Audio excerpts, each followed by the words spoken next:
करते हैं कि संसार में किसी भी व्यक्ति का जन्म होता है तो गुण और अवगुण समान रूप से उसके अंदर विद्यमान होते हैं। कोई व्यक्ति नियम साधन करके, गुरु आज्ञा मान करके, गुरुजनों की संगति में रहकर, सत्संग में रहकर के अपने अवगुणों को कम कर देता है, गुणों को श्रेष्ठ कर लेता है, और कोई कुसंगति में रहकर के अवगुणों को बढ़ा लेता है और गुणों को क्षीण कर देता है।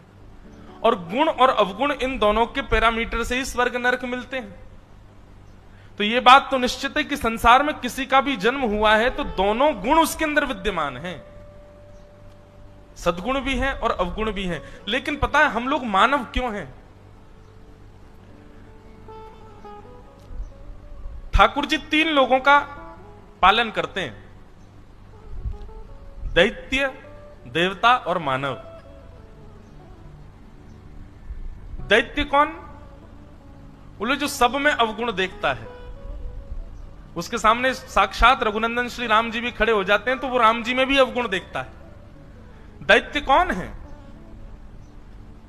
मल्लानाम मशनिर्णिनाम नरवर स्त्रीणाम स्मरो मूर्तिमान। श्रीमद् भागवत के 10वें स्कंद में श्री शुकाचार्य जी वर्णन करते हैं कि जब भगवान श्री कृष्ण का सुंदर वपु, सुंदर अंग जब कंस के सामने प्रकट हुआ तो जिस रूप को देख करके कामदेव भी मोहित हो जाता है, जिस रूप को देख करके आकाश में भ्रमण कर रही देवताओं की देव कन्याएं जो कि परम सुंदरी हैं, ऐसी परम सुंदरी कन्याएं भी ठाकुर जी को देखने के लिए बादल के ओट से झांकती रहती हैं।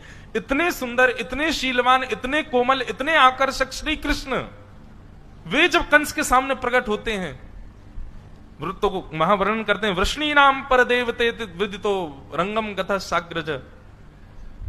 जब अपने अग्रज के साथ भगवान श्री कृष्ण प्रवेश करते हैं तब इतने सुंदर, इतने प्यारे ठाकुर जी में भी कंस को अपनी मृत्यु का दर्शन होता है। वहां ठाकुर जी कंस को भयाभय लग रहे हैं। इसका मतलब क्या है? दैत्य की परिभाषा क्या? दैत्य कौन? जो सब में अवगुण देखे, भगवान में भी अवगुण देख लेता है, वो दैत्य है और राक्षस है। माफ कीजिएगा, यदि कोई ठाकुर जी की या मंदिर में विराजमान ठाकुर जी की या फिर आपके घर के गोपाल जी की या किसी की भी अवहेलना करता है ना, दैत्य ही मानो उसको।